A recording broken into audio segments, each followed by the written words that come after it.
Hello and welcome to War Thunder.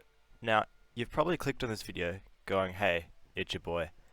I've just started playing simulator. I might be in some props, might be in some jets, I'm not sure. There are a lot of controls. Go up here to controls. There's all this, all down here.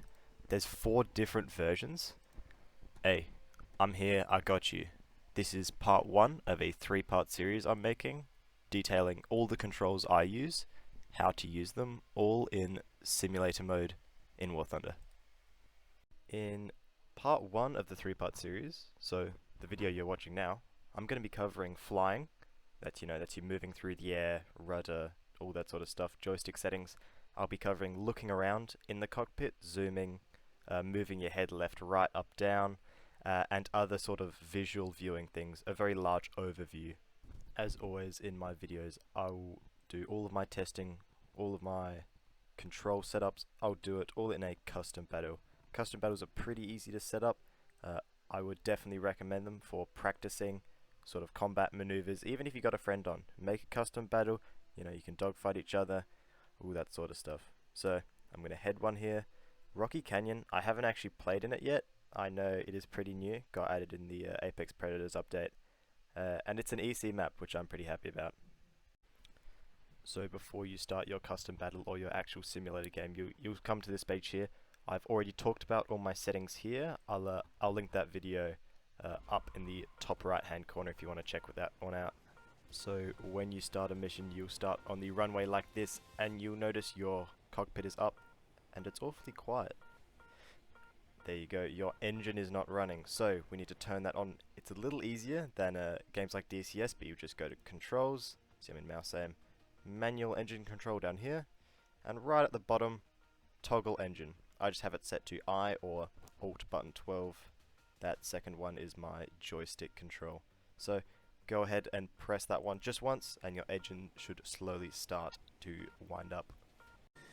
So as you can hear in the background there, my engine is definitely running. You can see up the top here I have an oil temperature and an engine temperature. That's very nice. I am consuming very minimal amounts of fuel, so it doesn't really matter how long you sit here with your engine on. But the next thing we do is close our cockpit. So once again, controls, you can just type in cockpit. Here we have open cockpit. This also closes, more toggle cockpit it should really say. Under there, cockpit lighting, you can have that. I always like to see what color different jets have. F-16 just so happens to have green. Now, when you do take off, however, I will do so right now, you'll notice your cockpit automatically closes. You don't have to bind it if you want to, but I do. I find it's helpful. If I'm in a custom game or something, I've landed, I'm on cargo port or something, I can sort of talk to people. I can raise and lower my cockpit like this. Also just shows that you're got a few more keys binded than the average Joe, so don't have to. The next thing we need to do is throttle up, but I'm going to assume most people have that set up because you might have done arcade or realistic in the past. That's just throttle axis. It's 2 keys you'll need. If you want relative controls, you can use your mouse wheel. But really, once we've got in the air, we're going to need to know how to pitch and roll. We do need to know how to yaw, but it's not as important. So I have a joystick sitting next to me. So if you look up here in the little box up here, that shows us what the computer is seeing. So this is my roll. You can see I'm pulling to the sides like this. Go ahead and copy my sensitivities there, all that sort of stuff. That's my roll. Here's my pitch. You can see it's a little wacky at the moment, but that's fine. And my yaw.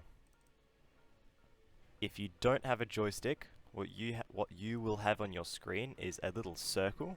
It's like this. It's just a grey circle with a little dot in the middle. That is a circle to represent a joystick, and you'll have to use your mouse to move up and down like a joystick. So if I move my mouse, if I have the mouse controls, if I move it to the right, my plane will roll right, just like pulling a joystick right. So you've made it up into the air, you've put your landing gear up, you've put your flaps up if you've put them down. Now this tip here really only applies to some of the more modern jets. I say modern, I'm talking about some MiG-21s have them, most of the Phantoms have it, and this setting is called Go to controls, for real controls, SAS, which is System Augmentation Stabilization, I think. Anyway, this mode here I use all the time, and it's sort of a toggle as it says, so I've bound it to a button on my joystick. Anyway, all that does, System Augmentation System, Stability Augmentation System, all that does is it changes how your aircraft responds to the inputs you make. So, in manual mode, which is what it comes in default, you notice I can pull super, I'm a bit fast, I'll slow down, you notice I can pull super hard. I'm making some pretty tight turns at Mach 1.1. See here, it's pretty wobbly, you can pull hard. Some of the more pro guys I know use this. I find it to be a little bit wobbly when I'm just flying around looking for people. The next mode is dampening. I love me some dampening. Dampening's good. It's a lot smoother. I can pull and it's a lot smoother. I can't pull as hard as in manual mode, but I can pull. There's less wobbling. And the last mode out of 3 is automatic leveling. And I've just taken my hand completely off the joystick, and look at that, it has leveled the plane. Automatic leveling is a bit weird. I'm not exactly sure how Gaijin does it, but if you are loaded up with bombs, I think if you load the Phantom up with a whole bunch of bombs, it dips a little bit or it climbs a little bit. The automatic leveling is calculated based on the empty weight. So that's no weapons, no bombs, just your fuel. So automatic leveling is good for when you want to quickly duck off to the toilet, or if you want to even land sometimes. So I know the Su-25s, they have a very strong automatic leveling. It'll rip the plane completely out of your control and put it into a flat flight. But I know the F-14 and the Phantoms, it's a little bit weaker. It pretty much only does pitch. It doesn't really do roll. So you can bind this one to really whatever you want, but I have it right on me. So if I'm dogfighting someone, I need to quickly get out of dampening mode into manual mode so I can pull around and catch up to them. For my next tip, I'm just going to put us in automatic leveling here so I can talk. So in the last clip, you may have seen me look around the cockpit. Now, due to budget issues, I don't have any sort of eye tracking software or hardware or whatnot, so I simply use the hat switch, a sort of a 4-way, like on a PS4, PS controller, Xbox controller, like one of those sort of sticks, so I can look left, right, look up, look down. And you saw me behind me, so go into my controls. I'll show you how I've bound those ones up. That'll be mouse aim or full real controls, doesn't really matter. It will be in probably camera control, and here we are. So it's view in battle, X and Y axis. You can see I've bound my buttons there. If you want to look at the dead zones, speeds, it's all there. So that's our X axis and our Y axis. Very nice. And you'll notice reset axis is set to my button 4, so that will snap my head back to the front. Another thing that will help your head is if we if we go to not lock, my bad. If we go to look back, that's also button 4. So you'll notice, get out of here.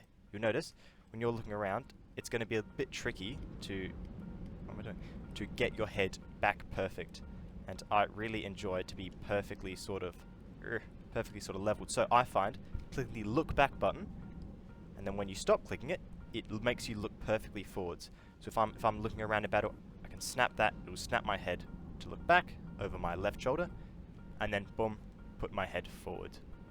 Now that we're looking at head movement, here I'm just using my mouse, press and holding the C key like you do in a realistic or arcade.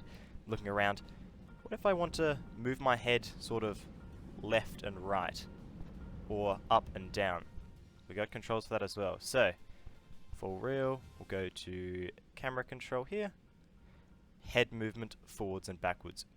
I'd really only bind left and right. So I have these set to 2 adjacent keys next to each other on my keyboard. I can use with my middle finger and pointer finger. And if we go back here, I can, with my joystick, look behind me, and then with my keys, look over my shoulder. So I can see if there's enemies behind me, I can do that on the other side, look over, move my head that way. I also have up and down bound, but that's really just for me to explore the cockpit a bit and get a bit of a different view sometimes. Maybe look at some of my weapons I don't see often. But this one, the head left and head right, is super vital for sim, because you've got to be looking behind you. There could be someone behind you, it could be a MiG-29, there could be an F-16 with AIM-9Ls, there could be R-60s. Stuff that doesn't alert your RWR could be sitting behind you and you would never know. So, definitely got to bind those up so you can look behind you.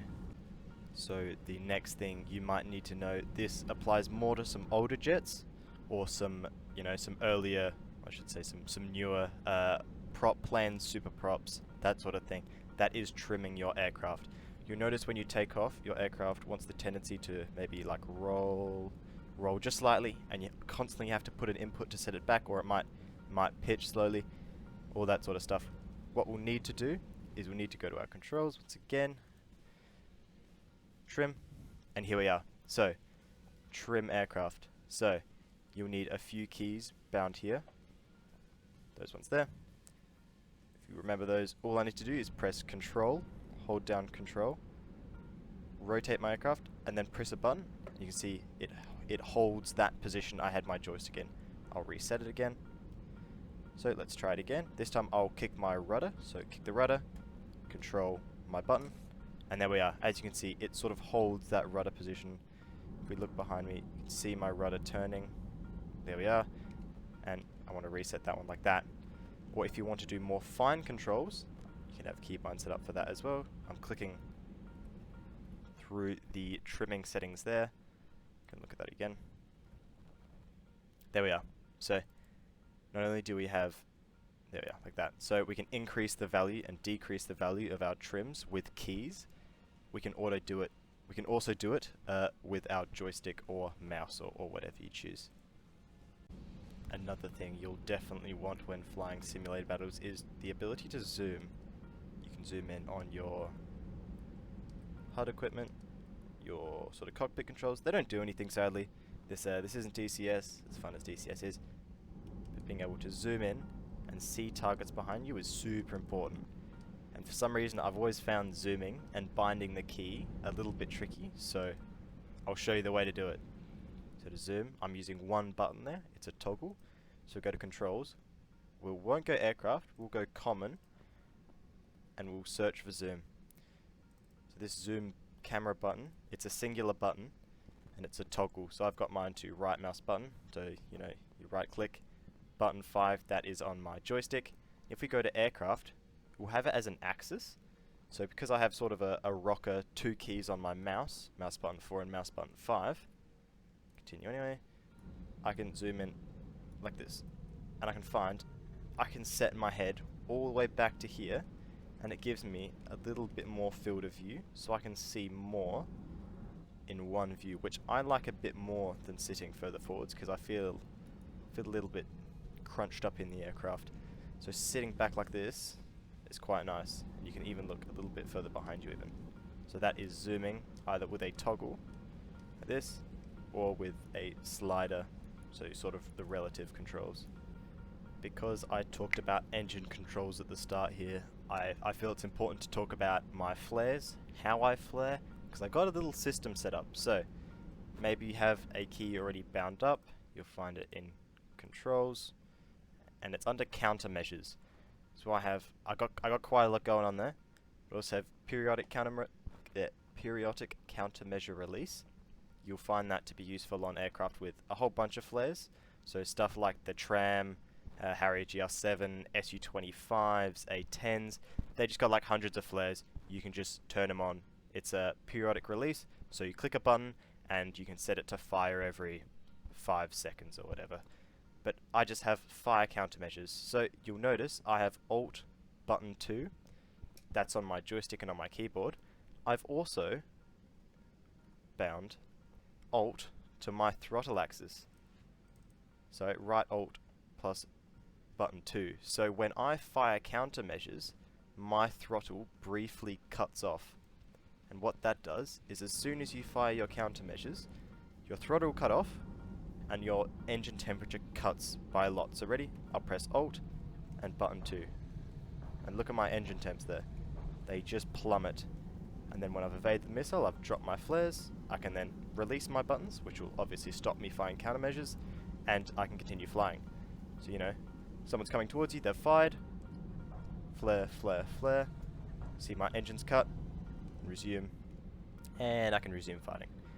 That's such a big thing I find when fighting people. They either don't have flares, or they don't know how to fire them, or even worse, they fire them and leave their afterburner on.